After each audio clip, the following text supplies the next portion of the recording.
Good morning વિદ્યાર્થી મિત્રો, તમારું હાર્દિક સ્વાગત છે આપણી YouTube channel MD એકેડમીમાં.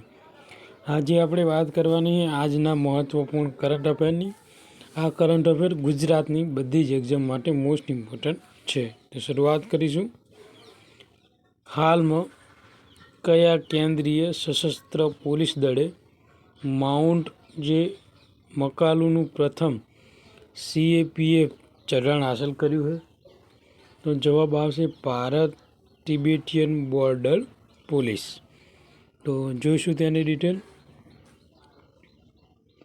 Bharat Tibetan border police એ વિશ્વના 5મા સૌથી ઊંચા જે પર્વત છે જેનું નામ છે માઉન્ટ મકાલુ પર સફળતાપૂર્વક ચઢાણ કરીને પ્રથમ સેન્ટ્રલ એમ્સ પોલીસ ફોર્સ બનીને ઇતિહાસ રચ્યો છે. 12 સભ્યોની ટીમે મિત્રો જે ડ્યુઅલ પીક મિશનના ભાગરૂપમાં કયું મિશન? ડ્યુઅલ પીક મિશનના ભાગરૂપે આ જે પડકારજનક અભિયાન હાથ ધર્યું અને પ્રતિભાશાળી 83% મિત્રો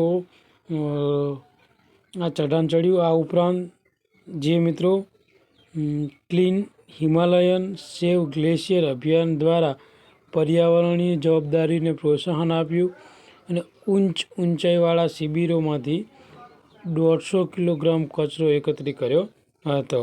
આ સીધી ઊંચાઈવાળી કામગીરી જે મિત્રો ઇન્ડો તિબેટિયન પોલીસ ફોર્સના સતત પ્રભુત્વ દર્શાવે છે, જે હવે વિશ્વના 14,8000 પર્વતોમાંથી 6 ઉપર ચડી ગયું છે મિત્રો. તો મોસ્ટ ઇમ્પોર્ટન્ટ ક્વેશ્ચન છે, પૂછાઈ શકે છે આવનારી એક્ઝામમાં.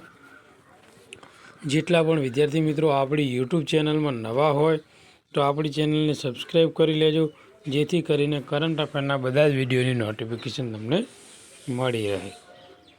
હાલમાં દર વર્ષે વિશ્વ પ્રેસ સ્વતંત્રતા દિવસ કઈ તારીખે ઉજવવામાં આવે છે? તો મિત્રો 3 મેના દિવસે જે વિશ્વ પ્રેસ સ્વતંત્રતા દિવસ છે એ ઉજવવામાં આવે છે મિત્રો.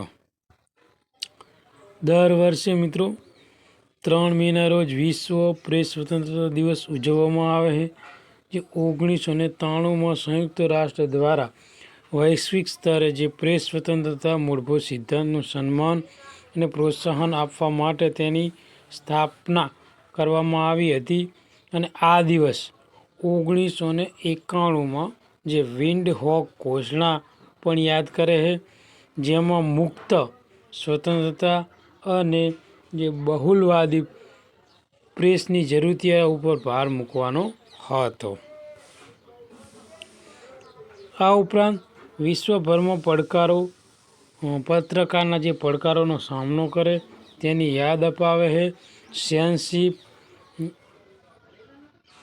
ઉત્પીડન, હિંસા, લોકશાહી પણ તેમાં સલામતી માટેના જોખમોનો સમાવેશ કરવામાં આવે છે. તે પત્રકારોના અધિકારોનું રક્ષણ કરવું અને લોકશાહી સમાજના પાયાના પથ્થર તરીકે અભિવ્યક્તિની સ્વતંત્રતા જાળવી રાખવા માટે પ્રોત્સાહન આપવામાં આવે છે મિત્રો. આગળનો ક્વેશ્ચન છે, હાલમાં ડૉક્ટર મનસુખ માંડવિયા દ્વારા કયા રાજ્યમાં ખેલો ઇન્ડિયા મલ્ટીપલ હોલનું ઉદ્ઘાટન કરવામાં આવ્યું છે? તો અરુણાચલ પ્રદેશમાં મિત્રો જે આ ખેલો ઇન્ડિયા મલ્ટીપલ હોલ છે એનું ઉદ્ઘાટન કરવામાં આવેલું છે. તો અરુણાચલ પ્રદેશમાં મિત્રો કઈ જગ્યાએ? કામલેલમાં ખેલો ઇન્ડિયા મલ્ટીપલ હોલનું ડૉક્ટર જે મનસુખ માંડવિયા છે એમના દ્વારા ઉદ્ઘાટન કરવામાં આવ્યું હતું. અને કેન્દ્ર સરકારે 8 કરોડ રૂપિયાનું ભંડોળથી સમર્પિત આ પહેલ વ્યાપક જે ખેલો ઇન્ડિયા કાર્યક્રમનો એક ભાગ છે, જેનો ઉદ્દેશ શું છે કે પાયાના સ્તરના રમતગમતના માળખાને મજબૂત બનાવવાનો છે. એટલે કે જે રમતગમતનું માળખું છે એને મજબૂત બનાવવા માટે મિત્રો આ શરૂ કરવામાં આવેલું છે. આ હોલ બહુવિધ ઇન્ડોર રમતોનું આયોજન કરશે અને ઉભરતા રમતવીરોને રાષ્ટ્રીય અને જે આંતરરાષ્ટ્રીય સ્પર્ધામાં તૈયાર કરવામાં મદદ કરવા માટે તાલીમ કેન્દ્ર તરીકે સેવા આપવા માટે રચાયેલ છે મિત્રો. જે પણ વિદ્યાર્થી મિત્રોને કરંટ અફેરની PDF જોઈતી હોય અથવા જે લેક્ચર છે એની PDF જોઈતી હોય તો આ વિડીયોની નીચે ડિસ્ક્રિપ્શનમાં આપણે ટેલિગ્રામ લિંક આપેલી છે, તો આપણે ટેલિગ્રામ ચેનલમાં જોઈન થઈ જવા વિનંતી. હાલમાં મિત્રો દક્ષિણ પશ્ચિમ હિન્દ મહાસાગર ક્ષેત્રમાં તેના ઓપરેશનલ ડિપ્લોમેન્ટ દરમિયાન હિન્દ મહાસાગર જહાજ સાગર કયા સ્થળે પહોંચ્યું હતું, તો જે સેશલ્સ છે મિત્રો તે જગ્યાએ પહોંચ્યું હતું. હાલમાં નાણાકીય વર્ષ 2024-25માં ભારતીય બિન પેટ્રોલિયમ નિકાસ પાછલા વર્ષની તુલનામાં કેટલા ટકા વધી છે, તો પાછલા વર્ષની તુલનામાં 6% વધી છે. નાણાકીય વર્ષ 2024-25માં ભારતીય બિન પેટ્રોલિયમ નિકાસ જે $374.8 અજબ નો જે રેકોર્ડ સ્તર છે એ પહોંચીને છેલ્લા પાછલા વર્ષ કરતાં 6% વધુ છે. આ જે વૃદ્ધિ ભારતના એકંદરે નિકાસ પ્રદર્શનને નોંધપાત્ર ફાળો અને જે $824.9 અજબ નો જે સર્વકાલિક સ્તર ઉચ્ચ સ્તરે પહોંચ્યો હતો, અને જે આ બિન પેટ્રોલિયમ નિકાસનો વધારો ભારતની નિકાસના બાસ્કેટમાં ખાસ કરીને ઉત્પાદિત માલ અને સામાનનો સુધરેલી સ્પર્ધા અને વૈવિધ્યતાને પ્રતિબિંબિત કરે છે. મિત્રો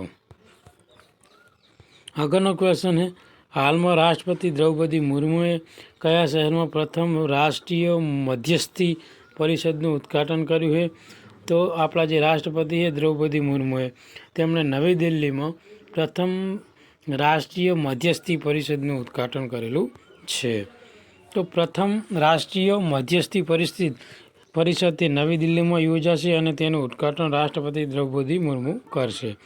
આ જે કાર્યક્રમ છે એ મધ્યસ્થી અસરકારક જે વૈકલ્પિક વિવાદનો નિરાકરણ પદ્ધતિને પ્રોત્સાહન આપવાની દિશા તરફ એક મહત્વપૂર્ણ પગલું છે. મિત્રો આ ઉપરાંત એટર્ની જનરલની ઓફિસ અને જે કાયદા મંત્રાલય દ્વારા આયોજિત આ પરિષદ ઉદ્દેશ શું છે, તો કે મધ્યસ્થીમાં શ્રેષ્ઠ પ્રકારનું આદાન પ્રદાનને સરળ બનાવવાનો અને ન્યાયતંત્ર ઉપરના બોજાને ઘટાડવો અને તેની ભૂમિકાને પ્રકાશિત કરે છે. જે મુખ્ય ન્યાયાધીશ સંજીવ ખન્ના અને કેન્દ્રીય મંત્રી અર્જુન રામ મેઘવાલ જેવા મુખ્ય કાનૂની વ્યક્તિની ભાગીદારી સાથે આ જે કાર્યક્રમ કાનૂની સુધારા અને ઝડપી ન્યાય વિતરણ પ્રત્યે સરકારની પ્રતિબદ્ધતા ઉપર ભાર મૂકે છે. આગળનો ક્વેશ્ચન છે, હાલમાં કઈ કંપનીએ AI આગેવાની હેઠળના ડિજિટલ ટ્રાન્સફોર્મ પહેલ માટે કુવૈતની જઝીરા એરવેઝ સાથે ભાગીદારી કરી છે, તો NCS. ઓકે, સોરી મિત્રો, જવાબ આવશે TCS. કોને ભાગીદારી કરી છે, તો TCSએ ભાગીદારી કરી છે. હાલમાં આયુષ્યમાન ભારત ડિજિટલ મિશન હેઠળ પેપરલેસ અને કતાર સહિત OPD નોંધણી સિસ્ટમ લાગુ કરવા માટે કઈ સંસ્થાએ દેશભરમાં બીજું સ્થાન મેળવ્યું છે, તો એમ્સ ભોપાલે.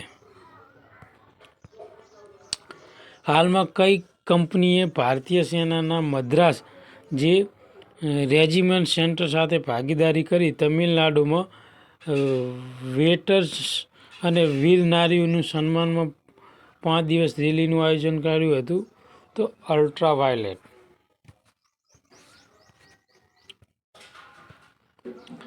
હાલમાં વિશ્વનો ત્રીજો સૌથી ઊંડું બિંદુ એડન્ડ ડીપ કયા દેશની ખાઈમાં આવેલો છે, તો મિત્રો આવેલું છે ફિલિપાઇન્સમાં. તો મિત્રો એમન્ડેન ડીપ જે છે જેને ગાલેથિયા ડીપ તરીકે ઓળખવામાં આવે છે, તે ફિલિપાઇન્સ સ્ટ્રેચરમાં સ્થિત છે, જે પશ્ચિમ પેસિફિક મહાસાગરમાં એક સાંકડી અને એક ઊંડી સમુદ્રી ખાઈ છે.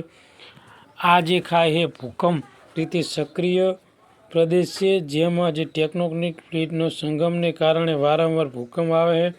અને સૌપ્રથમ 1927માં જર્મન જહાજ એડમ દ્વારા શોધાયું હતું. બાદ 1951માં ડેનિશ જહાજ જે ગાલેથિયા દ્વારા વધુ વિગતવાર શોધ કરવામાં આવી હતી. હાલમાં ભારતમાં જે કાર્બોપેનેમ પ્રતિરોધક ગ્રામ જે નેગેટિવ ચેપ ધરાવતા કેટલા ટકા દર્દીઓને યોગ્ય એન્ટીબાયોટિક સારવાર મળી છે? તો 7.8%. તો 2019માં ભારતમાં જે કાર્બોપેનેમ પ્રતિરોધક ગ્રામ નેગેટિવ ચેપથી પીડાતા દર્દીઓને 7.8% દર્દીઓ છે એને યોગ્ય એન્ટીબાયોટિક સારવાર મળી છે. અને આ ઓછી ટકાવારી આરોગ્ય સંભાળ માળખામાં ખાસ કરીને ડાયજેનિસ્ટ પરીક્ષણ, પ્રમાણિત સારવારના પ્રોટોકોલ અને એન્ટીબાયોટિક ઉપલબ્ધતા માટે એક મહત્વપૂર્ણ અંતર દર્શાવે છે. મિત્રો, આજના કરંટ અફેરના લાસ્ટ ક્વેશ્ચન: હાલમાં વિકાસશીલ દેશોને રોજગાર સર્જનને પ્રોત્સાહન આપવા માટે તાજેતરમાં જે વિશ્વ બેંકની ખાનગી ક્ષેત્રની રોકાણની પ્રયોગશાળામાં કોણ જોડાયું છે? તો જે સુનિલ ભારતી મિત્તલ છે મિત્રો, તેઓ જોડાયેલા છે. તો આજનું મહત્વપૂર્ણ કરંટ અફેર અહીંયા પૂરું કરીએ. આ કરંટ અફેર તમને ગમ્યું હોય તો આપણી ચેનલને સબસ્ક્રાઈબ કરી લેજો અને તમારા બીજા મિત્રોને મોકલી આપજો. થેન્ક યુ, ધન્યવાદ.